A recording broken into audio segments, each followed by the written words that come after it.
부동산 투자를 제대로 하려면 내지는 전세를 제대로 된 좋은 가격에 잘 놓으려면 알고 있어야 될, 미리 준비해야 될 단 하나의 중요한 항목을 고르려면 그 지역의 공급 물량이랍니다. 특히 2년 뒤 공급. 지금 전세 빼야 되는데 잘 안 빠진다. 이런 어려움에 부딪힌 분들은 어떻게 해야 될까요? 부자 아빠 청올림입니다.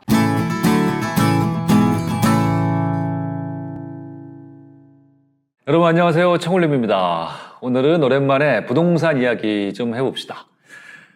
제가 최근에 많이 받은 질문 중에 하나가 뭐냐면 청울림님 전세를 내놨는데 전세가 너무 안 빠집니다. 큰일 났습니다. 어떻게 하면 전세를 잘 뺄 수 있을까요? 이런 질문들을 요즘에 많이 받고 있습니다.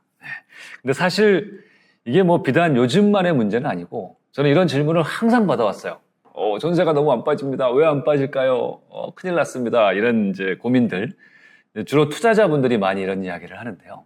제가 이런 이야기들을 들을 때마다 가장 중요한 무언가를 잊고 계신 게 아닌가. 이 부동산 투자하신 분들이나 임대를 놓으신 분들 중에 아주 쉽고 가장 보편적이고 가장 중요한 한 가지 이유인데 이거를 잊고 뭔가 투자 활동, 임대 활동 이런 걸 하시는 게 아닌가 하는 안타까움이 드는 거예요. 뭐냐면 만약에 지금 전세가 안 빠져서 힘든 어떤 지역이 있다 하면 뭐 어떤 특수한 다른 이유가 있을 수도 있지만 그런 지역들은 대부분 공통점을 갖고 있습니다.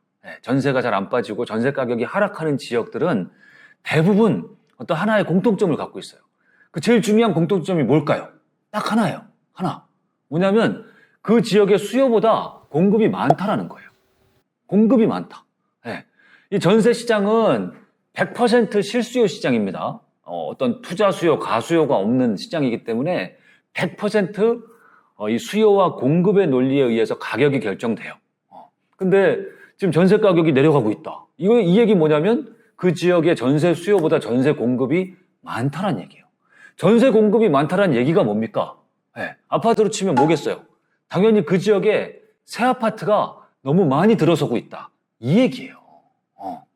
새 아파트가 많이 들어서고 있으니까 당연히 전세 가격은 떨어질 수밖에 없고 새 아파트 전세 가격이 떨어지는 마당에 헌 아파트, 기존 아파트나 빌라 이런 주택의 전세 가격은 말할 것도 없이 떨어지고 심지어는 가격을 논할 게 아니라 보러 오는 사람조차 없는 그런 지역도 많이 있더라라는 겁니다. 근데 제가 여러분께 드리고 싶은 말씀은 뭐냐면 그 지역에 집을 갖고 있는 임대인이라면 최소한 2년 전에 이런 상황을 어느 정도 예상할 수 있었어야 된다라는 이야기를 드리는 거예요. 2년 전에. 지금 와서 갑자기 이렇게 발을 동동 구를 게 아니라 2년 전에 계약할 때 2년 전에 전세를 놨을 거 아닙니까? 그렇죠? 아니면 최근에 투자를 한 사람이든 아니면 2년 전에 전세를 놨고 나와서 지금 2년 만에 전세 재계약 시점이 와서 새로운 전세 세입자를 구하는 사람이든 간에 예측을 했어야 된다. 어떻게? 저기 우리 두 분 젊은 PD님들 지금 내가 사는 동네에 아파트 입주를 얼마나 많이 하는지를 2년 전에 알 수 있었을까 없었을까? 2년 전에 알 수 있었을까 없었을까? 알 수 있게 없게? 어떻게 할 수 있어요? 그렇지. 어플리케이션. 그러니까 뭐냐면 지금 입주하는 아파트들은 최소한 2년 전에는 이미 공사 시작했다는 얘기예요. 분양 다 마쳤다는 얘기야. 그죠? 아파트 짓는데 한 3년 걸리거든.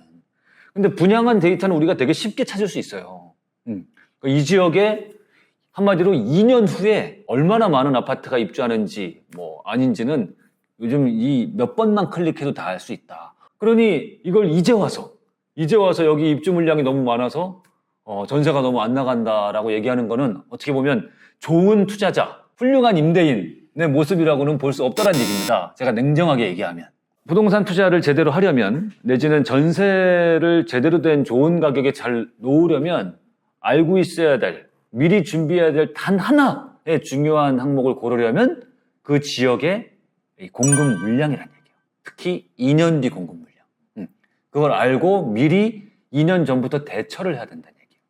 여러분 공급 물량이 많으면 전세 가격이 어느 정도로 심각하게 빠지는지 제가 그 몇 가지 실제 예를 들어보면 동탄 이신도시 알죠? 우리나라에서 제일 큰 신도시. 동탄 이신도시가 입주를 가장 많이 했던 시점이 언제냐면 2018년, 19년이에요. 특히 2018년대는 정말 수만 세대가 그냥 한꺼번에 입주를 해서 그 지역을 지나다니면 무서울 지경이었어요. 허허벌판에 아파트만 막 수만 세대가 탁 들어와서 불 꺼져 있는 아파트. 2018년도에 동탄 이신도시의 그 좀 외곽 지역에 전세 가격이 어느 정도였냐면 집주인들은, 임대인들은 뭐 2억 원, 3억 원에 내놨어요. 그 전용 8사짜리 33평형 아파트. 근데 얼마에까지 전세 가격이 떨어졌냐면 7천만 원까지 떨어졌어. 7천. 32평형 동탄 이신도시 아파트 가격이 7천만 원에 전세 계약이 됐다. 실제로 이렇게 됩니다. 초과 공급이 일어나면 이 수급 불균형이 깨져버리는 거예요. 가격이 의미가 없어지는 거예요. 그리고 또 재미있는 사례가 있는데 임대업자가 있었어. 임대업자가 그 동탄이나 그 화성 지역에서 100채가 넘는 집을 갭 투자를 한 거예요. 그랬는데 그때는 한 채당 투자금이 뭐 1,000만 원씩밖에 안 든 거예요. 매매 가격, 전세 가격 차이가 1,000만 원밖에 안 돼서. 근데 2년 뒤에 전세 재계약 시점이 왔어요. 근데 그때가 마침 그 2018년, 19년이었던 거야. 입주 물량이 막 폭발하던 시기. 어떻게 됐을까? 전세 가격이 폭락한 거예요. 전세 가격이 폭락하면 어떤 일이 벌어져요? 그 전세 가격이 예를 들어서 3억짜리가 2억이 된 거예요. 그러면 그 1억을 돌려줘야 돼. 재계약하려면. 그죠? 근데 그런 돈이 있어요? 없어요? 없으니까 망해서 경매로 다 나온 거예요. 네. 그때 막 뉴스에도 크게 났거든. 그래서 망했는데 그분이 불과 1년 만에 또 입주 물량이 없어지는 시기가 돼서 그때는 매매 가격이 또 엄청 치솟았어요. 1년만 견디면 되는 건데. 그 투자자도 2년 뒤에 입주 물량을 간과한 거죠. 그만큼 중요한 거예요. 지금 전국에 이런 지역들이 몇 군데 있죠.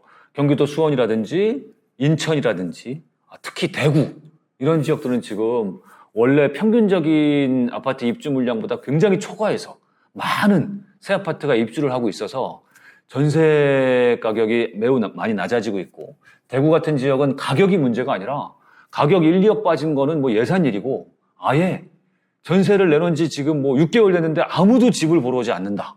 네. 이렇게 임대인들이 괴로워하는 분들이 되게 많아요.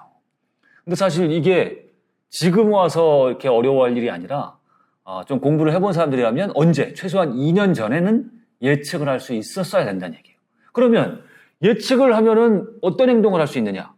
예컨대 저 같은 경우는 작년 연말에 하반기 때 대구에 제가 갖고 있는 아파트에 전세 계약 재계약을 했단 말이에요. 작년에 재계약을 할 때 항상 2년 뒤를 저는 봐요. 무조건. 작년에 딱 봤더니 2년 뒤 2023년 이 하반기에 입주 물량이 엄청나게 많은 거예요. 대구. 그러면 아이고 감사합니다 하고 그냥 2년 계약을 하면 돼요, 안 돼요? 안 된다는 얘기야. 그 입주 물량이 많은 시기를 피해 가야 된다는 얘기예요. 그래서 저는 작년에 하반기 때 전세 재계약을 우리 세입자분하고 할 때 2년짜리 계약이 아니라 4년짜리 계약을 한 거예요. 4년. 왜냐하면 이제 4년 뒤인 2025년도 되면 예측컨대 입주 물량이 굉장히 줄어들겠다라고 어느 정도 예측이 됐거든. 줄어들면 당연히 매매 가격도 올라갈 확률이 높고 전세 가격도 올라갈 확률이 높다라는 거죠. 그래서 저는 이렇게 전세 재계약을 할 때나 투자해서 전세를 놓을 때나 이럴 때 항상 2년 뒤에 입주 물량을 보면서 능동적으로 계약 기간이라든지 계약 금액이라든지 이런 것들을 조절하면서 내가 그런 곤란한 상황, 입주 물량이 엄청나게 많은 시점에 뭔가 전세 재계약을 하거나 이렇게 되는 이 비극을 스스로 피해간다는 얘기예요. 그렇게 해야 됩니다. 네. 여러분도 앞으로 뭐 집을 사서 임대를 놓거나 전세 계약을 하거나 할 때 이거 반드시 잊지 말아야 될 한 가지. 2년 뒤에 입주 물량 이걸 반드시 체크하시고 능동적으로 힘든 시기를 피해 가시고 여러분이 좋은 타이밍에 뭐 매도라든지 전세 계약을 할 수 있도록 내가 어느 정도 만들어 갈 수 있습니다. 내가 투자자가 할 수 있는 일은 하고 그리고 시장의 상황을 기다려야 되는 거예요. 이미 좀 내가 그걸 간과해서 이미 힘든 지금 상황이 됐다. 지금 전세 빼야 되는데 잘 안 빠진다. 이런 어려움에 부딪힌 분들은 어떻게 해야 될까요? 뭐 다른 왕도가 없습니다. 내가 할 수 있는 일을 다 해야 돼요. 기본적으로 내 물건을 가장 우리 아파트 단지에서 가장 1등으로 전세가 빠질 만한 물건으로 만들어야 됩니다. 그러려면 두 가지를 해야 돼요. 첫 번째는 가격. 당연히 매력적인 가격으로 화끈하게 낮춰야 되고요. 두 번째는 좋게 보여야 됩니다. 세입자 후보자님이 보러 오셨을 때, 고객님이 오셨을 때 고객님의 혼을 싹 빼놔야 됩니다. 그러려면 집을 아주 예쁘고 깔끔하게, 빛이 잘 들어오게. 예. 저 같은 경우는 과거에 전세 안 빠질 때 어느 정도까지 노력을 했냐면 집에 빛이 잘 들어가야 되잖아요. 그래야 좋아하시잖아. 근데 그 집이 약간 서양을 끼고 있어서 빛이 들어오는 시간이 정해져 있었어요. 그 시간에만 집을 보여줬어요. 그 시간에만. 이럴 정도까지 노력을 해야 돼요. 치밀하게 전략적으로. 그렇게 한 뒤에, 꾸민 뒤에 그 다음에 뭘 해야 되느냐. 주변 반경 10km 안에 있는 모든 부동산에 매물을 다 내놔야 됩니다. 한 100군데단 매물을 내놔야 돼요. 전단지 한 장 예쁘게 만드셔가지고 디지털로 찍어가지고 사진 찍어가지고 100군데 부동산에다가 다 뿌려야 돼요. 이렇게까지 내가 할 수 있는 일을 다 해놓고 기다려야 됩니다. 네. 이렇게까지 하면 웬만하면 다 됩니다. 아셨죠? 네. 여러분 오늘 이야기 명심하셔서 여러분들 좋은 수익 거두시는 투자 잘 해나가시기 바랍니다. 감사합니다.